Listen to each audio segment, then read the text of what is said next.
बोलो गणेश भगवान की जय, पुरुषोत्तम भगवान की जय. अध्याय 22. व्रत नियम. श्री गणेशांना दृढ धन्व्याने विचारले, ऋषीवर्य, पुरुषोत्तम मासात काय ग्रहण करावे व काय वर्ज्य करावे, कोणते नियम पाळावे. त्यावर वाल्मिकी म्हणाले, राजा, तुला सर्वसाधारण नियम सांगतो. अधिक मासात हविषान्य भक्षण करावे. ते पदार्थ असे: गहू, तांदूळ, मूग, जव, शिजवून केलेले सौम्य पदार्थ, दूध, दही, ताक, तूप, सेंधव, मीठ, साखर, लोणी, आंबा, फणस, तीळ, वाटाणे, देवभात, आले, काकडी, चिंचा, आवळे, पिंपळी, जिरे, सुंठ, तसेच तेलात न तळलेले शाक्य पदार्थ व वरील धान्य पदार्थ हे ग्रहण करावेत. काय वर्ज्य करावे? सामीस, अन्न, मांस, मद्य, आपलेले पदार्थ, कांजी, चवळ्या, मोहरी, मादक द्रव्ये, तेल, भावदुष्ट अन्न, द्विदल धान्ये, धिक्कार करून दिलेले अन्न, दूषित अन्न वर्ज्य करावे. परक्या माणसाकडे जेवणे, परद्रोह करणे, परस्त्रीचा संग व या गोष्टी नेहमीच वर्ज्य. अधिक मासात नुसतेच सफरीला जाणे, परदेशात जाणे, तीर्थयात्रेशिवाय अन्यत्र प्रवास करणे वर्ज्य करावे. सज्जन व पवित्र गोष्टी यांची निंदा करू नये. प्राण्यांचे मांस आदी सामीस अन्न खाऊ नये. ताम्रपात्रात ठेवलेले गाईचे दूध सामीस होय. ब्राह्मणाने विकलेले तेल, तूप, गूळ, मीठ, सागरातील मीठ हे सामीस.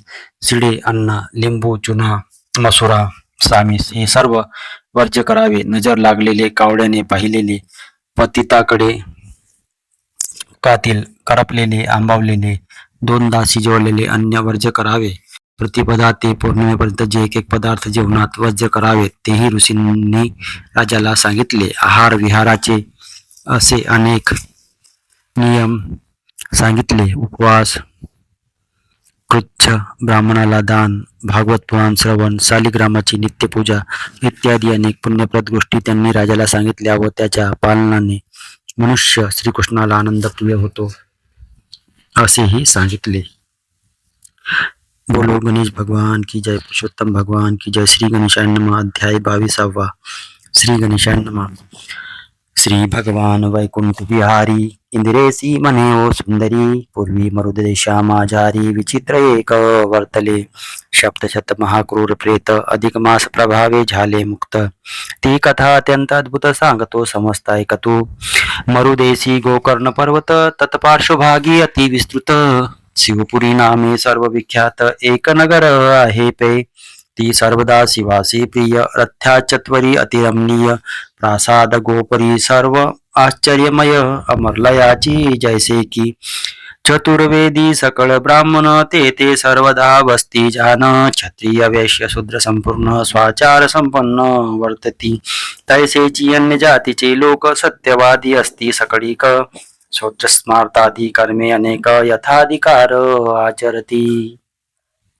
ठाई ठाई श्रुती घोषे, सदा चालत असे विशेष.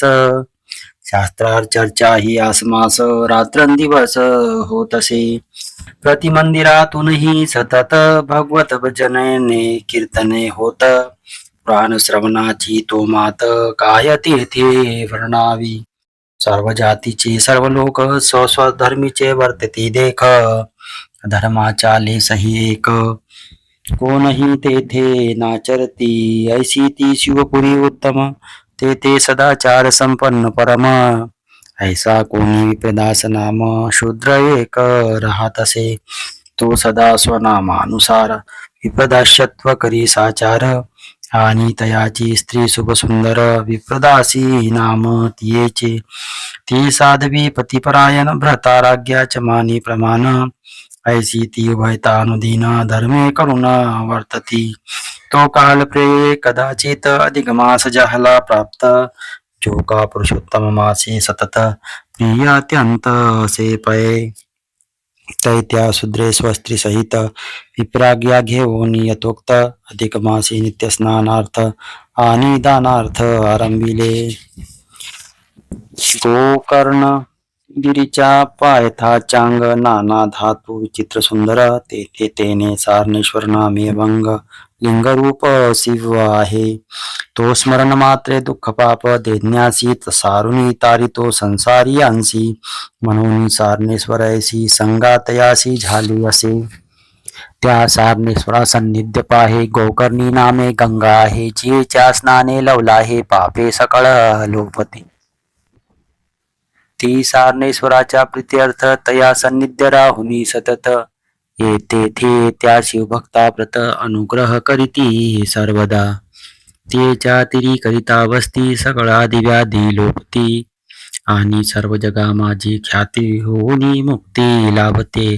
ऐसा त्या पावन गंगेत विप्रदासे स्वस्ती सहित अधिक मासा माझी यथोक्ता नित्य स्नान चालविले.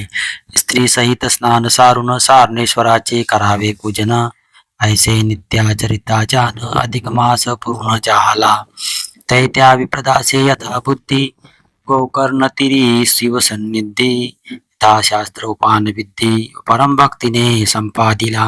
न्यायानुवर्ती सदाचार संपन्न ऐशा सत्पत्नी का विप्रा लागून वस्त्रालंकार दक्षिणा प्रदान देवोनी पूर्ण तोषविले आणि जोडून या कर्तव्यास दिनवानी प्रार्थिले त्यास. अहो स्वामी म्या आजी तुम्हास श्रमापार तिथले.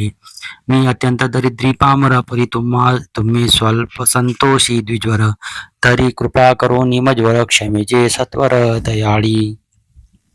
ऐसी विप्रदासाची वाणी ऐकता ते ते द्विज तोषोनी तयासी आशीर्वाद देवनी स्वसदनी पावले.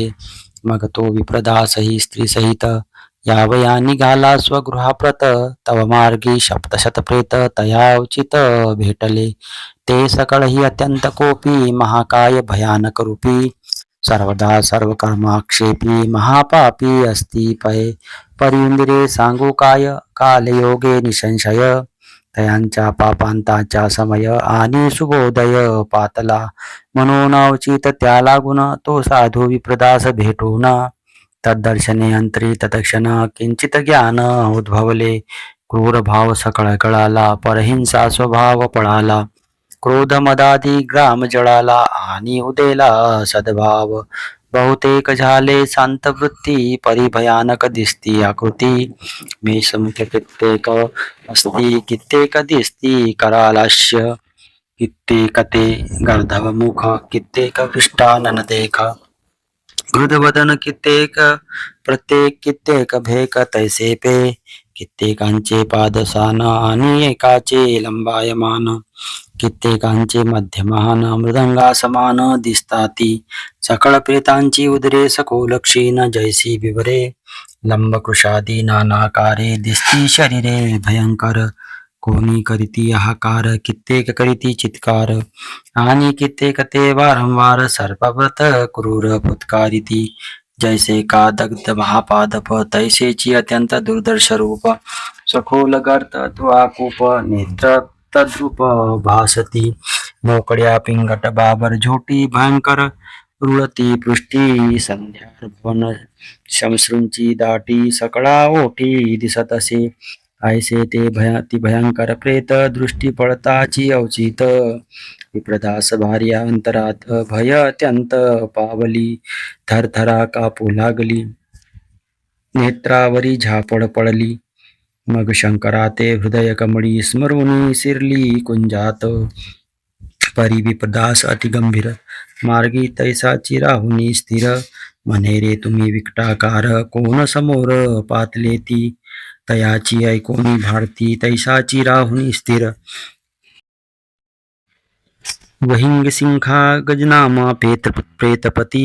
त्या विप्रदास साधू शूद्राप्रती वंदोनी बोले सादर. हे साधुवर्या सांगू काय आजी आमुचा निसंशय. झाला असे भाग्योदय मनोनी पाय दिसले हे. यादव दर्शन मात्रेसी आमुचे जळूनी पापरासी. किंचित ज्ञान उदयले मानसी मनोनी तुझसी प्रार्थितो. आम्ही तो प्रेत निंद भक्षक सर्वदा निंद कर्मकारक.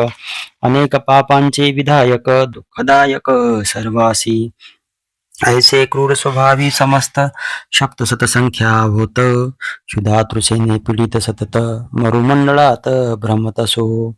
कर्मपासे सुबुद्ध होऊन सदा दुःखची भोगितो पूर्ण. पर्याजी हे देखता चरण किंचित समाधान वाटले.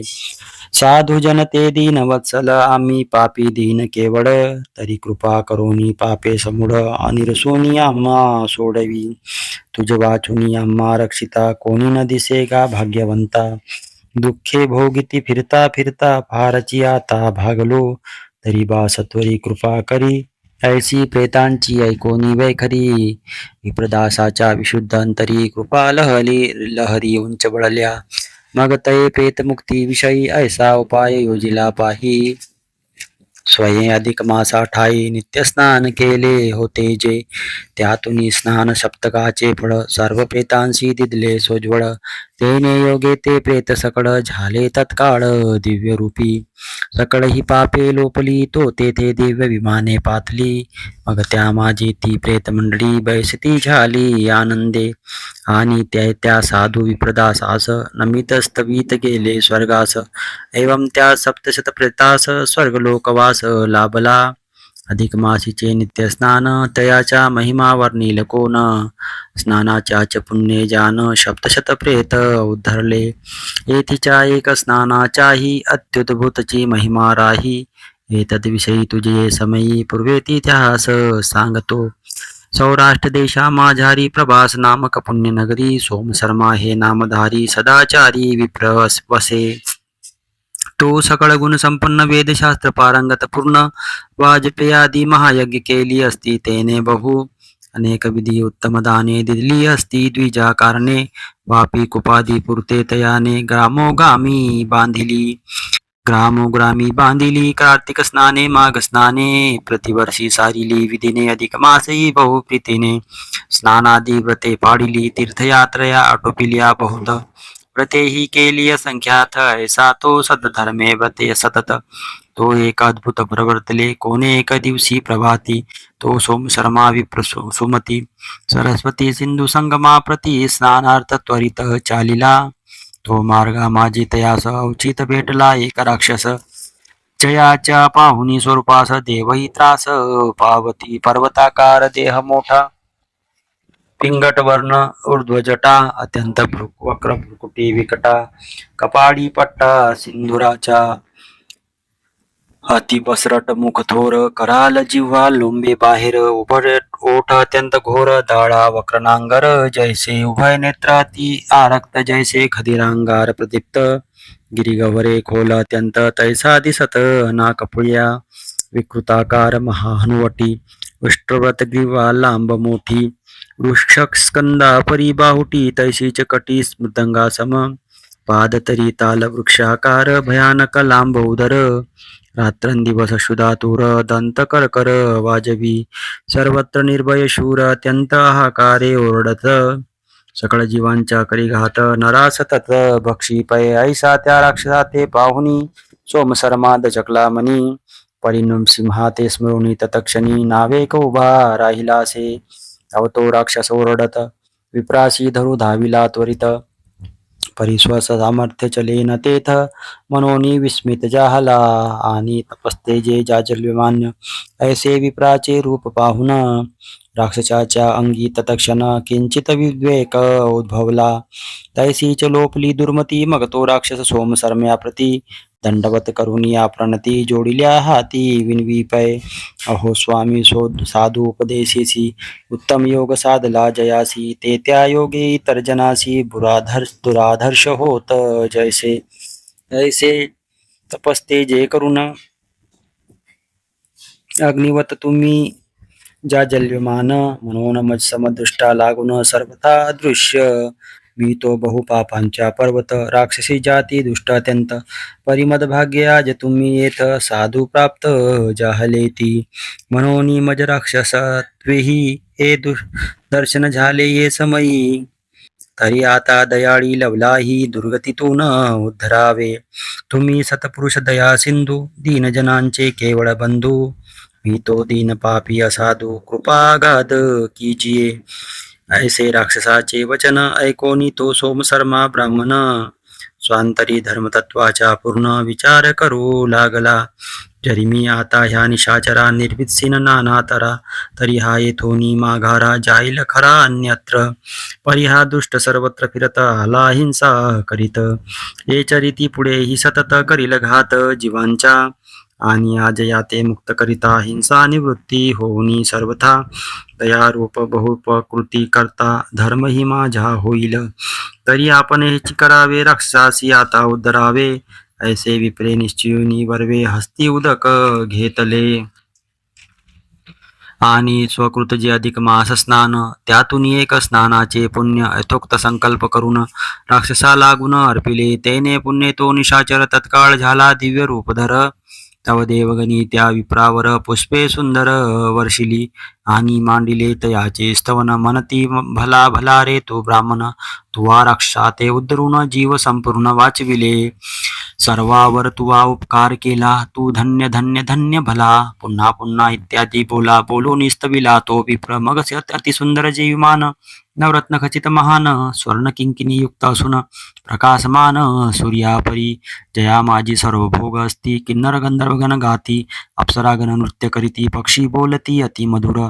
ऐसा सुंदर विमानी तत्क्षण त्या दिव्य रूपियासी बैसून, विमानासह देवगण स्वर्ग भुवना चालले. तै तो दिव्य रूपधारी पुरुष स्तुतीपूर्वक वंदुनी विप्रास, देवगणासह स्वर्गास आनंदे जाता जाहला. इंदिरे ऐसे अधिक मासा ठाई, स्नानाचे फळ असे पाही. यास्तव हेची नारी नराही, नाना उपायी आचरावे.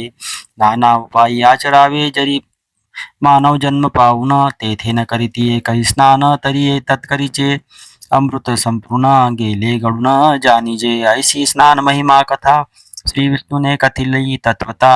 आता एकांतरोपवास व्रता पुढील प्रसंगी सांगिजेल. इति श्री अधिक मास महात्म्य सार बृहन्नारदीय पद्माधार. सज्जन श्रोते ऐकोत चतुर. द्वाविंशतिमो अध्याय गोड हा. इति द्वाविंशतिमो अध्याय समाप्त. दानाची माहिती. अधिक मासाची पोथी महिन्याभरात कोणत्याही 7 दिवसात किंवा 3 दिवसात किंवा रोज एक अध्याय याप्रमाणे वाचावी. बोलो गणेश भगवान की जय. पुरुषोत्तम भगवान की जय. बोलो गणेश भगवान की जय.